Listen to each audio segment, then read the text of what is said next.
నమస్కారం ఘంటారావానికి స్వాగతం. ముందుగా ప్రధాన అంశాలు. పాలమూరులో బీఆర్ఎస్ కు ఒక్క సీటు దక్కనివ్వబోమన్న సీఎం. పెండింగ్ ప్రాజెక్టులను పూర్తి చేస్తామని రేవంత్ రెడ్డి స్పష్టీకరణ. సొంత జిల్లాకు రేవంత్ రెడ్డి చేసిందేమీ లేదన్న హరీష్ రావు. 2.5 ఏళ్లు వృధా చేసి ఇప్పుడు హడావిడి చేస్తున్నారని విమర్శలు.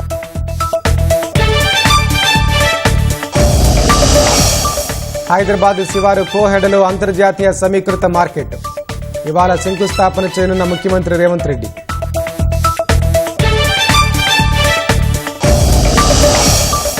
దేశ ఆర్థిక వ్యవస్థ పునాదులు పటిష్టంగా ఉన్నాయన్న ప్రధాని. 2025-26లో జీడీపీ 7.7% నమోదు కావడంపై హర్షం. పశ్చిమాసియాలో మరోసారి ఉద్రిక్తతలు. పరస్పరం దాడులకు దిగిన అమెరికా, ఇరాన్.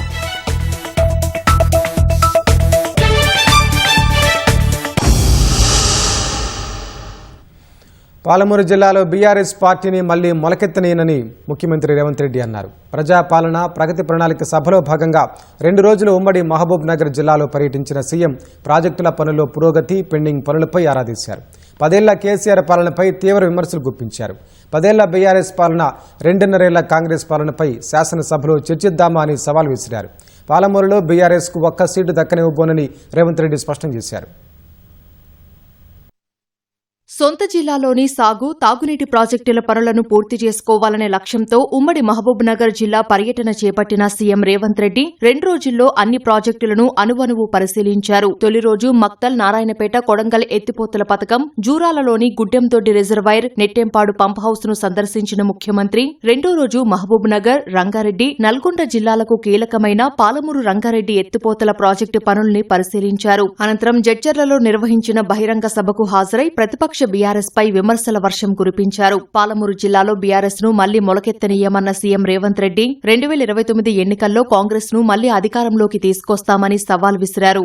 ఏ ఊర్లో నువ్వు డబుల్ బెడ్రూమ్ ఇల్లు కట్టినవో బిడ్డ గానే నువ్వు ఓటు అడగాలి. ఏ ఊర్లో నేను ఇందిరమ్మ ఇల్లు కట్టినో గా ఊర్లో నేను ఓట్లు అడుగుతా.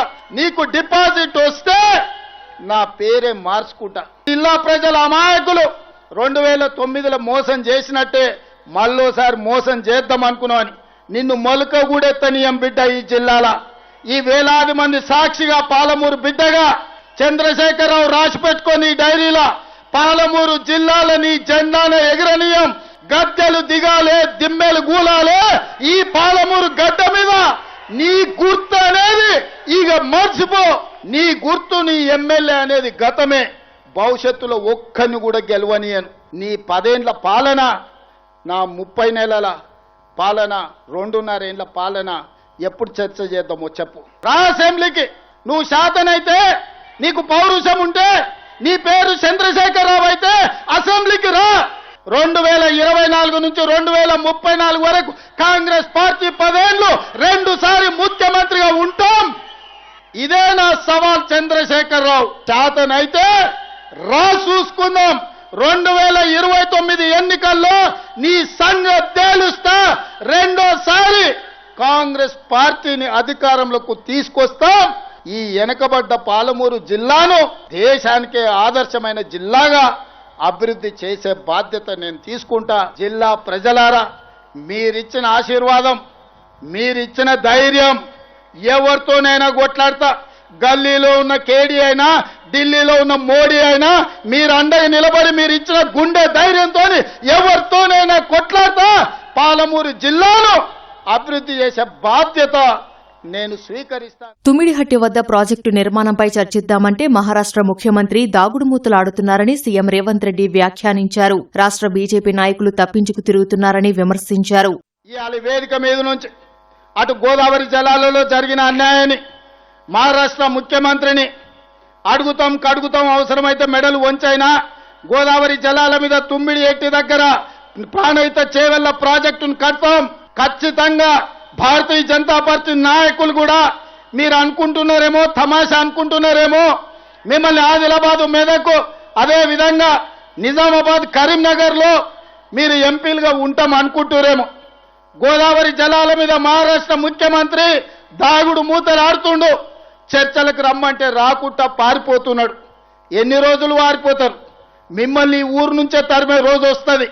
మర్యాదగా మహారాష్ట్ర ముఖ్యమంత్రిని చర్చలకు పట్టుకురండి.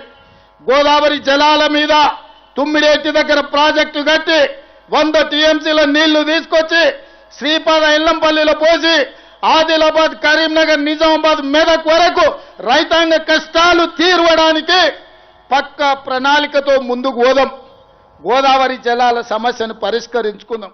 డిసెంబర్లోగా పాలమూరు రంగారెడ్డి ప్రాజెక్టుకు 90 టీఎంసీలకు నీటి అనుమతులు తెచ్చే బాధ్యత తనదేనని సీఎం రేవంత్ రెడ్డి అన్నారు. ఈ విషయంలో ఏపీని ఒప్పిస్తానని ధీమా వ్యక్తం చేశారు. గ్రీన్ ఛానల్ ద్వారా నిధులు ఇచ్చి పాలమూరు ప్రాజెక్టులను పూర్తి చేసే బాధ్యత తీసుకుంటారని రేవంత్ రెడ్డి స్పష్టం చేశారు. డిసెంబర్ లోపల పాలమూరు రంగారెడ్డి ఎత్తిపోతలకు 90 టీఎంసీలకు వాళ్ళ మీద ఒత్తిడి తెచ్చైనా కొట్లాడైనా ఆంధ్రప్రదేశ్ నుంచి ఎన్ఓసీ తీసుకొచ్చి పాలమూరు రంగారెడ్డి ఎత్తిపోతలకు 90 టీఎంసీల నీళ్లకు అనుమతి తీసుకొచ్చే బాధ్యత నాది. అదే విధంగా డిండి ప్రాజెక్టుకు 20 నుంచి 30 టీఎంసీలకు నీళ్లకు అనుమతి తెచ్చే బాధ్యత నాది. రాబోయే 2.5 ఏళ్లలో జూరాల దగ్గర కొత్త రిజర్వాయర్ కట్టుకోవడం గాని, కర్ణాటక మక్తల్ సరిహద్దుల్లో బ్రిడ్జ్ కమ్ బ్యారేజీలు కట్టుకోవడం గాని, కల్వకుర్తి గాని, భీమా గాని, నెట్టంపాడు గాని, కోయిల్ సాగర్ గాని, నారాయణపేట, మక్తల్, కోడంగల్ ఎత్తిపోతల పథకం కానీ వీటన్నిటి మీద గ్రీన్ ఛానల్లో నిధులు ఇచ్చి ప్రాజెక్టులు కట్టుకునే బాధ్యత మనది. ఉమ్మడి పాలమూరు జిల్లాలోని ప్రాజెక్టులన్నింటినీ ఇదే టర్మ్లో పూర్తి చేస్తామని నీటిపారుదల శాఖ మంత్రి ఉత్తమ్ కుమార్ రెడ్డి స్పష్టం చేశారు. ఉదండాపూర్ నుంచి లక్ష్మీదేవిపల్లి వరకు భూసేకరణ చేపడతామని తెలిపారు. 6 నెలల్లో భూ నిర్వాసితుల సమస్యలు పరిష్కరిస్తామని ఉత్తమ్ కుమార్ రెడ్డి హామీ ఇచ్చారు. సీఎం సభలో ఉమ్మడి మహబూబ్నగర్ జిల్లా మంత్రులు పాల్గొన్నారు. రేవంత్ రెడ్డి పర్యవేక్షణలో పాలమూరు ప్రాజెక్టులు ఇక పరుగులు పెడతాయని ధీమా వ్యక్తం చేశారు. మహబూబ్నగర్ బిడ్డ రేవంత్ రెడ్డి తన 2.5 ఏళ్ల పాలనలో పాలమూరు ఉమ్మడి జిల్లాకు చేసింది గుండు సున్నా అని మాజీ మంత్రి హరీష్ రావు ఆక్షేపించారు. వైఫల్యాలను కప్పిపుచ్చుకునేందుకే అబద్దాలు, అర్ధసత్యాలను ప్రచారం చేస్తున్నారని సామాజిక మాధ్యమం ఎక్స్ వేదికగా మండిపడ్డారు. పాలమూరు రంగారెడ్డి ప్రాజెక్టును పూర్తి చేయకుండా జిల్లాకు ద్రోహం చేస్తున్నారని విమర్శించారు. 2.5 ఏళ్ల సమయం వృధా చేసి ఇప్పుడు భూసేకరణకు ప్రతిపాదనలు అనడం సిగ్గుచేటుని దుయ్యబట్టారు. మహబూబ్నగర్లో కాంగ్రెస్ హయాంలో పెండింగ్ పెట్టిన ప్రాజెక్టులను రన్నింగ్ ప్రాజెక్టులుగా మార్చిన ఘనత బీఆర్ఎస్దేనని హరీష్ రావు స్పష్టం చేశారు. పాలమూరు తలరాతను మార్చి వలసపోయిన వారిని వాపస్ తెచ్చింది కేసీఆర్ఏనని తెలిపారు. కల్వకుర్తి, భీమా, నెట్టెంపాడు, కోయిల్ సాగర్ ప్రాజెక్టుల్లో 2014 వరకు కేవలం 27,000 ఎకరాలే సాగైందన్నారు. బీఆర్ఎస్ హయాంలో భూసేకరణ చేసి ప్రాజెక్టుల పనులు పూర్తి చేసి 6.5 లక్షల ఎకరాలకు సాగును పెంచినట్లు గుర్తు చేశారు. 10 ఏళ్ల బీఆర్ఎస్ పాలనలో ఒక్క పాలమూరులోనే 10 లక్షల ఎకరాల ఆయకట్టుకు నీళ్లు ఇచ్చామన్నారు. 30 నెలల్లో తట్టెడు మట్టి తీయకుండా ఒక్క చెక్ డ్యాం కూడా కట్టకుండా కేసీఆర్ పాలన గురించి మాట్లాడడం ఏమిటని హరీష్ రావు ప్రశ్నించారు. అబద్దాలతో ప్రభుత్వాన్ని నడపలేరన్న విషయాన్ని సీఎం రేవంత్ రెడ్డి గుర్తించాలని సూచించారు. భాగ్యనగరం సెగలో మరో మణిహారం చెరబోతోంది. హైదరాబాద్ శివారు బాహ్యవలయ రహదారి పక్కన కోహెడలో అంతర్జాతీయ సమీకృత మార్కెట్ కొలువు తీరబోతోంది. ప్రపంచ స్థాయి నాణ్యతా ప్రమాణాలు, సాంకేతిక హంగులతో అంతర్జాతీయ మార్కెట్ నిర్మాణానికి ఇవాళ సీఎం రేవంత్ రెడ్డి చేతుల మీదుగా పునాదిరాయి పడనుంది. ప్రభుత్వ, ప్రైవేటు భాగస్వామ్యంతో మొత్తం 3,387 కోట్ల రూపాయల వ్యయంతో ఈ ప్రాజెక్టు 3 ఏళ్ల వ్యవధిలో అందుబాటులోకి రానుంది. తెలంగాణ రైజింగ్ విజన్ 2047 అవసరాల దృష్ట్యా అంతర్జాతీయ సమీకృత మార్కెట్ రూపకల్పన చేసినందున పండ్లు, పూలు, డ్రై ఫ్రూట్స్, డైరీ, ఫ్రోజన్, చేపలు, మాంసం వంటి మార్కెట్లు ఇక్కడ రాబోతున్నాయి. ప్రత్యక్షంగా, పరోక్షంగా 25,000 మందికి ఉపాధి లభిస్తుందని ప్రభుత్వం భావిస్తోంది. ఏజెన్సీ ప్రాంతాల సమగ్ర అభివృద్ధికి ప్రజాప్రభుత్వం కట్టుబడి ఉందని పంచాయతీరాజ్ శాఖ మంత్రి సీతక్క అన్నారు. 99 రోజుల ప్రజాపాలన ప్రగతి ప్రణాళికలో భాగంగా ములుగు జిల్లా పోచాపూర్ గ్రామంలో ప్రజా దర్బార్ కార్యక్రమం నిర్వహించారు. ప్రజల నుంచి అధికారులు దరఖాస్తులను స్వీకరించారు. మహబూబాబాద్ జిల్లా గంగారం మండలం మరిగూడెంలో నిర్వహించిన ప్రజా దర్బార్ కార్యక్రమంలోనూ మంత్రి పాల్గొన్నారు. అర్హులకు పింఛన్లు అందిస్తామని, ప్రతి ఒక్కరూ దరఖాస్తులు చేసుకోవాలని సీతక్క సూచించారు. ముఖ్యంగా అందరి విజ్ఞప్తి ఒకటే, ఇల్లులు, ఇందిరమ్మ ఇల్లులు, పెన్షన్లు, తర్వాత ట్రైబల్ ఏరియా కాబట్టి ఫారెస్ట్ ఏరియాలో కొన్ని పోడు భూముల సమస్యలు ఇవి పెద్ద ఎత్తున వస్తూ ఉన్నాయి. తప్పకుండా వచ్చినటువంటి సమస్యలన్నీ కూడా ఎప్పటికప్పుడు అధికారులు వాటిని విచారణ చేపట్టి ఎంక్వైరీ చేసి అర్హులైనటువంటి ఇండ్ల లిస్టు కానీ పెన్షన్ల లిస్టు కూడా తయారు చేసి పెట్టుకోవడం జరిగింది. ఇప్పుడు ఈ 10-15 రోజులలో నూతన పెన్షన్లు కానీ నూతన హౌసెస్ కానీ ఇవ్వడం జరుగుతుంది. దాంట్లో ఈ ప్రజా దర్బార్ జరిగినటువంటి కార్యక్రమంలో వచ్చినటువంటి దరఖాస్తులకు ప్రయారిటీగా తీసుకొని వారికి అందజేయడం జరుగుతుంది. చాలా చోట్ల డ్రై ఏరియా ఉండి పంటలు 2 పంటలు పండక కూడా ఇబ్బంది పడుతున్నారు. అలాంటి వాళ్ళని కూడా గుర్తించి ఆ గ్రామాలను ఎన్ఆర్ఈజీఎస్ కింద ఎక్కువ చెక్ డ్యాములు కూడా ఏర్పాటు చేసుకోవాలనే ఉద్దేశంతో చెక్ డ్యామ్స్ కూడా శాంక్షన్ చేసుకోవడం జరిగింది. వివో బిల్డింగులు, అంగన్వాడీ బిల్డింగులు, గ్రామ పంచాయతీ, సీసీ రోడ్లు అన్ని బిల్లులకు సంబంధించి 25th లోపు బిల్స్ పెట్టుకోవాలి, కంప్లీట్ కానీ ఉంటే కంప్లీట్ చేసుకోవాలి అని తెలియజేస్తూ దయచేసి యాక్టివ్గా ఉండి ప్రజలకు పని దొరకక ఉపాధి లేక కూడా ఇబ్బంది పడుతుంటారు. అలాంటి వాళ్ళందరినీ కూడా మోటివేషన్ చేసి ఉపాధి హామీ పనులలో పనిచేయించాలని కూడా విజ్ఞప్తి చేస్తారు. రానున్న గోదావరి పుష్కరాలను దృష్టిలో ఉంచుకుని ధర్మపురి కోటిలింగాలకు మొదటి విడతగా 117 కోట్ల రూపాయలు కేటాయించినట్లు మంత్రి అడ్లూరి లక్ష్మణ్ కుమార్ తెలిపారు. లక్ష్మీ నరసింహస్వామి ఆలయంలో జిల్లా కలెక్టర్ సత్యప్రసాద్ ఆధ్వర్యంలో అన్ని శాఖల అధికారులతో చేపట్టాల్సిన పనులపై చర్చించారు. వివిధ రాష్ట్రాల నుంచి లక్షల సంఖ్యలో వచ్చే భక్తులకు అసౌకర్యాలు కలగకుండా పార్కింగ్, పుష్కర ఘాట్లు నిర్మిస్తామన్నారు.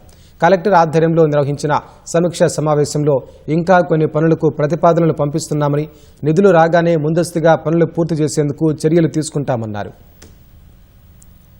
గోదావరి తీరాన ఉన్నటువంటి పుష్కర ఘాట్ కానీ, బైపాస్ రోడ్స్ కానీ, అదేవిధంగా కోట్లింగాలో ఉన్నటువంటి శివాలయం ఉన్నటువంటి కోటేశ్వర స్వామి దగ్గర ఉన్నటువంటి పుష్కర ఘాట్స్ కానీ, అక్కడ బైపాస్ రోడ్స్ సంబంధించిన విషయంలో పట్ల ఆలోచన పరంగా ఇంజనీర్లు ఏదైతే ప్రతిపాదనలు తయారు చేసినారో దాని మీద పూర్తిగా డీటెయిల్గా ఆ 117 కోట్ల ఏ వర్క్స్ టేకప్ చేయాలనే విషయంలో మరి జిల్లా కలెక్టర్ గారు రాష్ట్ర ప్రభుత్వానికి ప్రతిపాదనలు పంపించడం జరిగింది.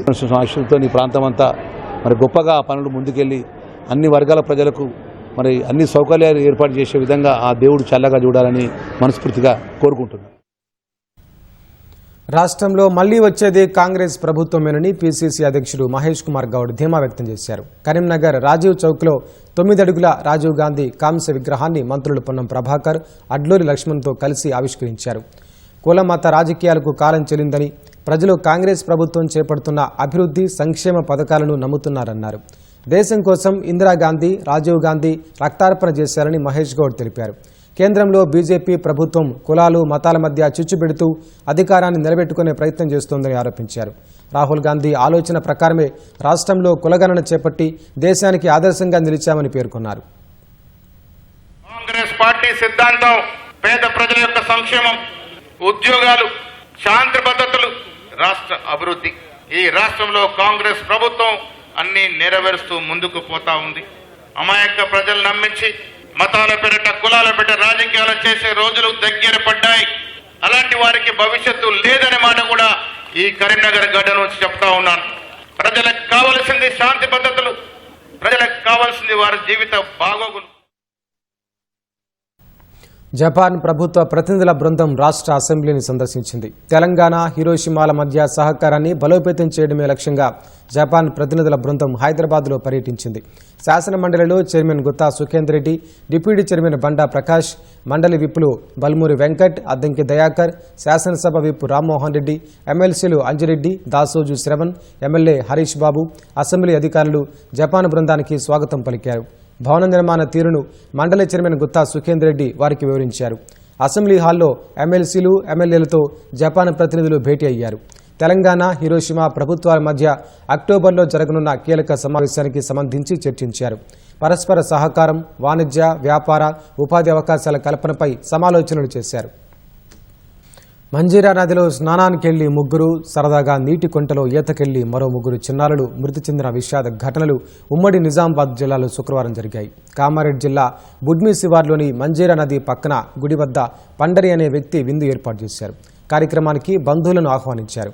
సాయంత్రం తిరిగెళ్లే సమయంలో పండరి సోదరి అనిత, ఆమె కుమార్తె శివాని, పండరి కుమార్తె పావని, భానుప్రసాద్ నదిలో స్నానానికి వెళ్లారు. లోతు గమనించకపోవడంతో నలుగురు నీట మునిగిపోయారు. ఒడ్డున ఉన్న చిన్నారులు అరవడంతో సోదరుడు రవి వారిని ఒడ్డుకు చేర్చి ఆసుపత్రికి తరలించగా అప్పటికే అనిత, శివాని, పావని చనిపోయారని చెప్పారు. భానుప్రకాష్ ప్రాణాలతో ఉండటంతో చికిత్స అందించారు. సరదాగా స్నానానికి వెళ్లి ఈత రాక ముగ్గురు మృతి చెందిన ఘటన భేంగల్ మండలం లింబాద్రిగుట్ట సమీపంలో చోటు చేసుకుంది. ముగ్గురు చిన్నారులు ఉదయం నుంచే కనపడట్లేదని పోలీసులకు ఫిర్యాదు చేయగా పోలీసులు గాలింపు చేపట్టారు.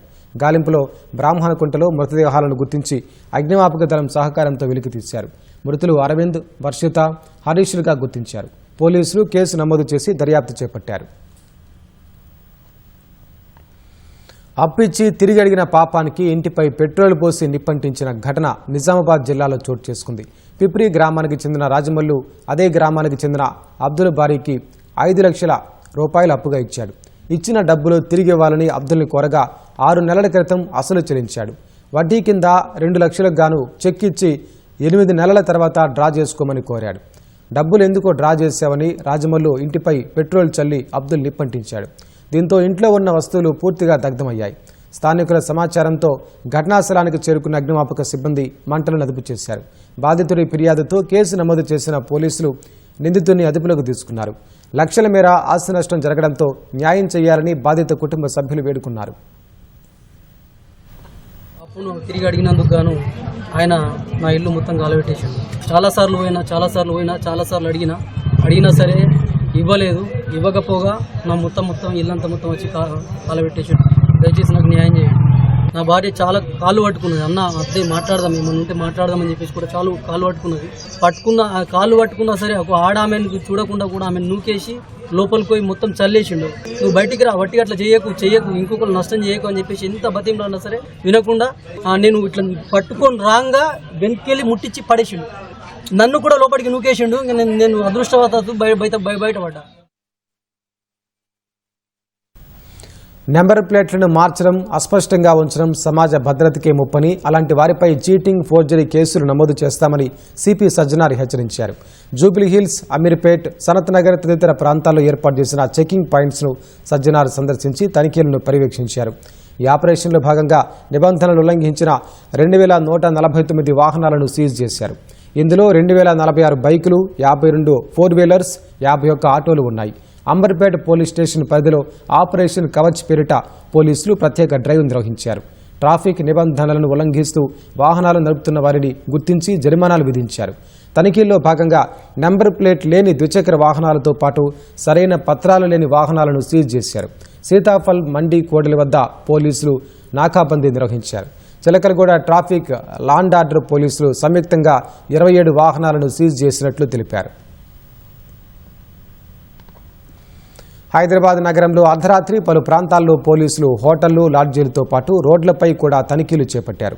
స్వయంగా police commissioner Sajjanar Ameerpet, SR Nagar ప్రాంతాల్లో తనిఖీలు నిర్వహించారు.